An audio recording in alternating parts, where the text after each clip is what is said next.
Sudah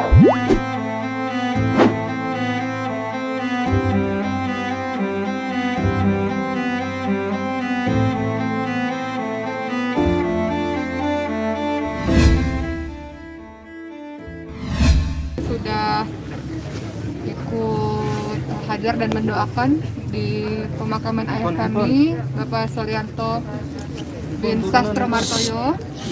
Innalillahi wa inna ilaihi raji'un. Papa wafat pada usia 58 tahun. Dan bagaimana kronologis Papa bisa kembali kepada Allah SWT? Papa memang punya penyakit jantung. Ya. Kemudian Papa meninggal ketika tidur. Jadi kita tidak ada firasat atau tidak ada tanda-tanda atau tidak ada gejala-gejala apapun. Papa tinggal di rumah Ricis. Papa sama ibu, orang tua kita tinggal di rumah Ricis. Cindy tinggalnya di tempat lain, saya tinggalnya di tempat lain. Takdir Allah, di rumah itu semalam itu hanya ada ibu saya dan ada mbak penjaga rumah. Karena Ricis ada di Flores sampai hari ini. Sampai hari ini Ricis belum tahu. Karena di Flores belum ada sinyal ya. Jadi dia dihubungin dari pagi sampai hari ini dia belum tahu, belum dapat sinyal. Ricis kapan sih? Jadi Papa itu semalam masih baik-baik saja. Semalam masih makan malam sama ibu di rumahnya Ricis. Kemudian Papa tidur dan ibu tidur di kamar yang berbeda karena Papa, ibu tuh punya penyakit autoimun sebetulnya. Jadi memang malam itu ingin istirahat. Sehingga nggak ketahuan Papa meninggal. Kemudian di pagi hari baru ibu mengabari kami di telepon anak-anaknya bahwa Papa udah dingin. Jadi beliau wafatnya ketika masih tidur. Tapi ada firasat nggak sih? Nggak ada, sama sekali nggak ada tanda-tanda firasat. Bang Arif. Kemudian akhirnya sebetulnya ibu nggak kasih tahu kami ya, anak-anaknya ya. Ibu cuma bilang Papa udah dingin gitu. Cuman kita juga belum tahu keadaan Papa. Jam berapa itu? Kira-kira jam berapa? 8-an lah, 8 pagi ya. Jam 8 pagi di hari Jumat. Ibu menelpon anak-anaknya, nelpon saya, nelpon Cindy, nelpon mantu-mantunya, nelpon Ricis, nggak diangkat-angkat karena nggak ada sinyal Ricisnya ya. Nggak ada. Iya. Karena memang lagi keadaan baik-baik aja kan. Keadaannya baik-baik aja. Dan Bapak punya penyakit hipertensi udah lama. Darah tinggi ya. Iya, darah tinggi. Kondisinya sih baik-baik aja ya, karena jadi gini, jadi Papa itu baru pulang dari kampung halamannya. Baru 2 hari pulang dari kampung halamannya. Kemudian istirahat sebentar di rumahnya Ricis. Tadinya Papa mau pulang ke Batam, cuman takdir Allah, kita bersyukur pada Allah. Kalau pulang ke Batam, Papa kan pulang ke Batam tuh masih ada kerjaan ya di kota Batam gitu. Tapi alhamdulillah kita masih bersyukur, kita terus bersyukur kepada Allah karena Papa akhirnya memutuskan untuk tidak jadi pulang ke Batam. Jadi Papa tetap terus di rumah Ricis. Akhirnya kita anak-anaknya bisa mendampingi. Jadi ketika jam 8 pagi orang tua kami, ibu kami menelpon dan kemudian mengatakan Papa dingin. Kemudian kita kirim ambulans dan akhirnya Cindy dan saya kita sama-sama menuju ke rumah sakit pada saat itu. Sampai di rumah sakit memang dokter tidak melakukan tindakan apa-apa karena kata dokter ini meninggalnya sudah beberapa jam yang lalu, seperti itu. Jadi di situ saya juga baru tahu karena ibu nggak bilang apa-apa, ibu saya nggak bilang apa-apa. Jadi dari pernyataan dokter akhirnya kita tahu bahwa ayah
Baik dulu Pak Taufik.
Aduh, insya Allah ya guys, alhamdulillah aku dipercaya jadi bridesmaid, iya bridesmaid. Jadi kayak ada suatu kebanggaan sekali sih sebenarnya gitu. Tapi gimana ya, deg-degan juga sebenarnya karena kan apa ya?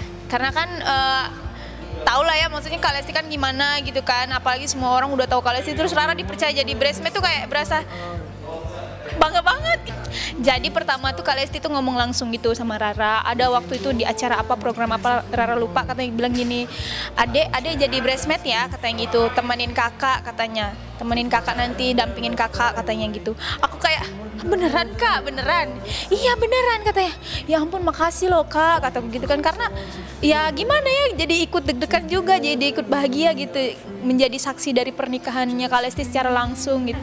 Perdana, ini bener-bener aku perdana jadi bridesmaid di nikahannya Kak Lesti. Ini sangat-sangat berkesan banget sih dalam hidup aku. Banget excited banget karena apa ya?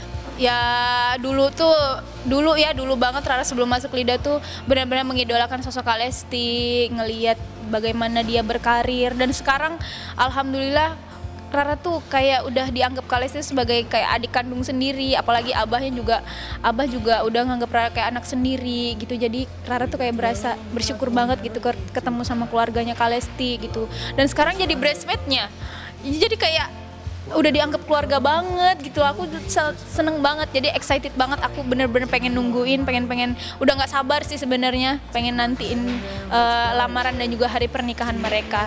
Yang pastinya rambut baru. Rambut baru, bukan rambut baru sih, maksudnya warna rambut baru. Terus apa ya, ya pasti sehat dulu lah. Kalau kesehatan itu kan insya Allah kita juga kesitunya juga aman, lancar. Kalau seragam sih belum ya, karena Rara juga belum kirim nomor ukuran, karena kan dibuat sama mereka. Jadi bener-bener kita cuman kirimin ukuran badan kita aja, terus mereka yang bakal kasih gitu. Oh belum tahu. Kalau surprise tuh aku juga belum tahu ya Kak, belum ngobrol juga sama teman-teman DA Lida yang lain gitu. Tapi ya aku fokusin ke bridesmaidnya dulu aja sih gitu, karena kan ya ngedampingin pengantin tuh gimana sulitnya kan kita tahu ya kan. Ya perdana ini bener-bener aku perdana jadi bridesmaid di nikahannya Kak Lesti. Ini sangat-sangat berkesan banget sih dalam hidup aku gitu. Banget excited banget karena apa ya? Ya dulu banget Rara sebelum masuk Lida tuh benar-benar mengidolakan sosok Kak Lesti.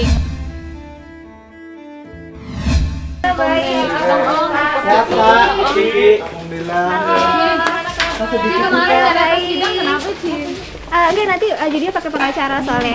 Oh enggak, pakai pengacara sih nggak hadir. Iya, besok mau pertemuan keluarga. Sorry ya. Kita udah lumayan menyelesaikan ini, udah mikirin dari lama sih, dari 2020 deh. Oh enggak, tetap berlanjut.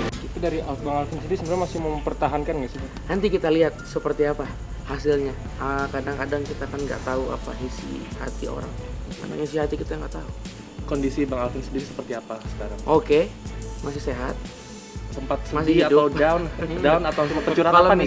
Kalau misalnya down itu pasti, ya itu pasti. Tapi kita sebagai orang terdekatnya, sebagai adiknya, terus menguatkan Bang Alvin, ya namanya hidup pasti ada ujian. Jadi minta doanya buat teman-teman. Yuk kita doakan biar ada hikmahnya di balik semua dan ambil pelajarannya. Tepatnya menguatkan diri ya. Karena gini, ini logika aja ya. Orang yang lagi kena masalah besar, perceraian itu bukan masalah kecil loh. Ini masalah besar, belum lagi ada stigma dari masyarakat, ya kan, belum lagi ada pro dan kontra dengan perceraian ini gitu. Ini nggak mudah. Jadi kalau misalnya dia sakit secara fisik, itu bisa saja terjadi gitu.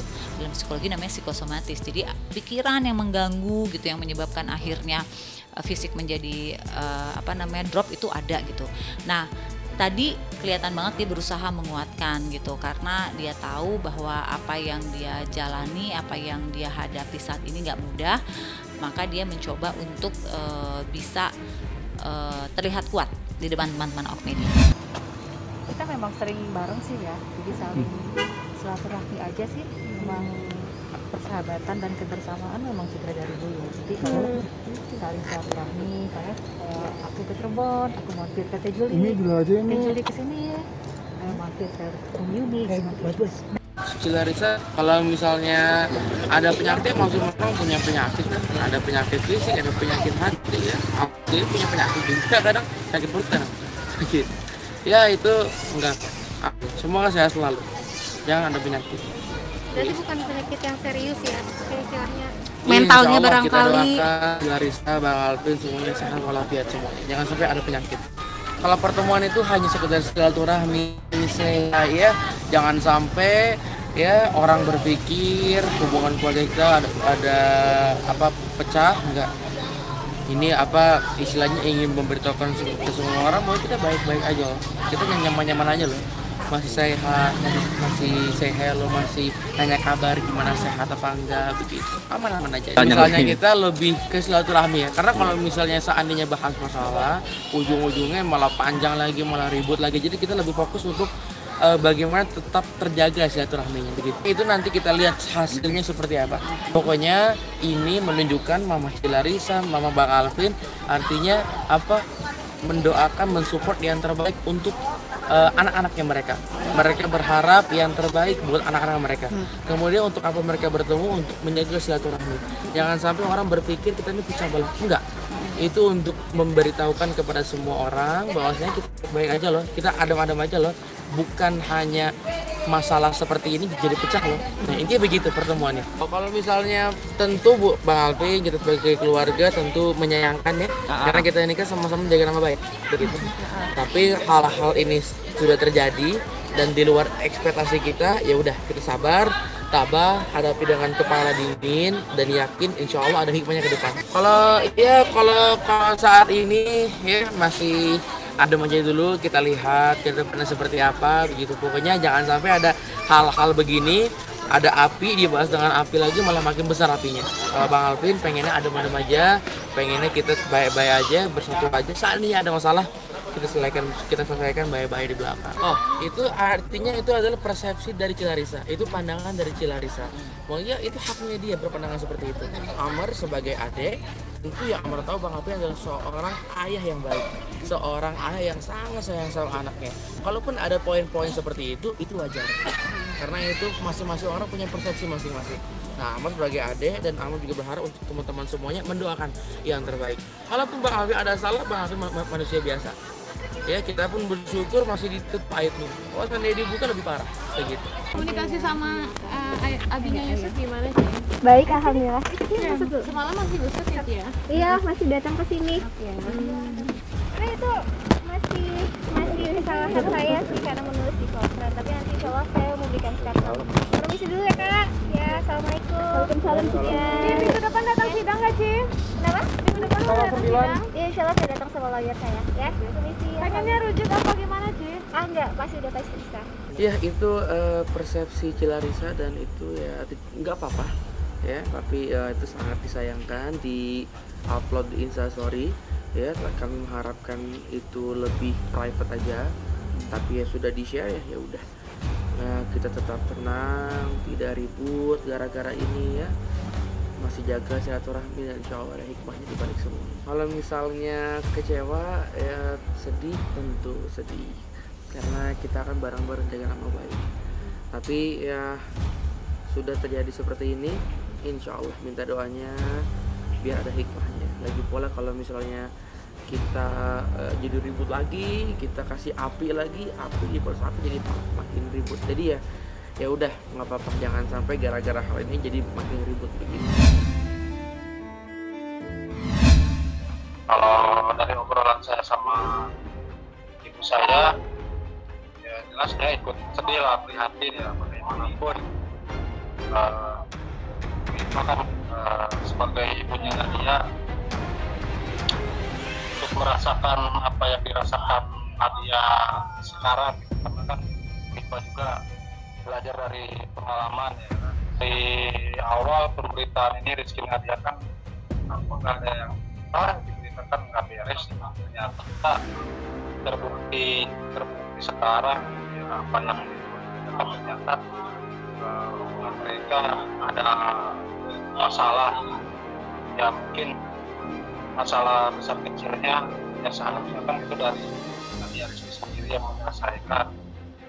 Mas, kalau ibu saya intinya bersedih, prihatin ya, kita ingin membantu kasih wejangan secara langsung kan, tapi kan kita nggak bisa, keterbatasan dari, sekali lagi keterbatasan karena dari pihak mereka tertutup buat kita gitu Mas. Ya kecewa dari awal, pasti kecewa karena kan dari awal kita pun kan nggak dilibatkan. Masalah ini masalah apa yang terjadi sama Nadia sekarang kan, Nadia tetap anaknya kalau Ipa sendiri sih berpendapat gitu, ngobrol sama saya ya, dia ikut sedih, merasakan ya istilahnya mah sakit lah gitu ya. Anaknya hubungan anaknya baru seumur gabung pada akhirnya harus ditalak gitu sama istri. Tapi kan gimana ya, kita tidak bisa membantu terlalu jauh karena kan dari dia sendiri tidak ada komunikasi sama pihak keluarga. Dia menangis pasti mas, wajar gitu seorang ibu, karena kan saya pun dulu merasakan kita berkali-kali pada akhirnya apa ya, harus berpisah ya, mungkin sebagai tidak mau sampai anak-anaknya merasakan, tapi kan pada kenyataan sekarang dari Nadia mas, saya sempat nangis gitu mas, sedih lah ya. Baik ibu saya pribadi dari awal sampai sekarang kita sangat ingin ketemu sama Nadia ya, terutama Bu Ipa yang jelas Nadia kan anaknya, tapi kan kita mau apa mencari ketemu di mana kan memang susah, karena kan dari pihak Nadia pribadi sendiri ke kita tertutup gitu mas. Ya ibunya sering cerita kalau telepon sama saya ya, sampai sekarang ya sangat-sangat mungkin itu sama cucunya mas ya. Ya mungkin kalau dari sendiri memperbolehkan, kita siap apapun untuk datang gitu.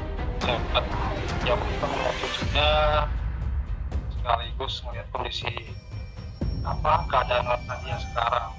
Kalaupun misalkan masalahnya besar, tetap harus saling memaafkan ya dalam berumah tangga itu, karena apa ya? Karena banyak juga wejangan yang kita dapat ketika kita mempunyai masalah.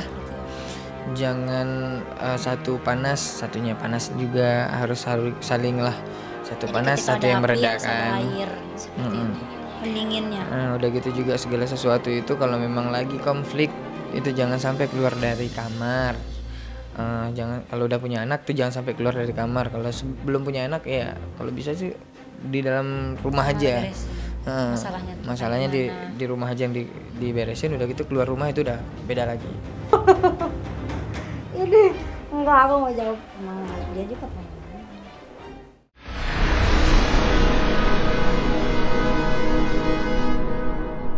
Jadi jangan lupa untuk subscribe Cumi Cumi.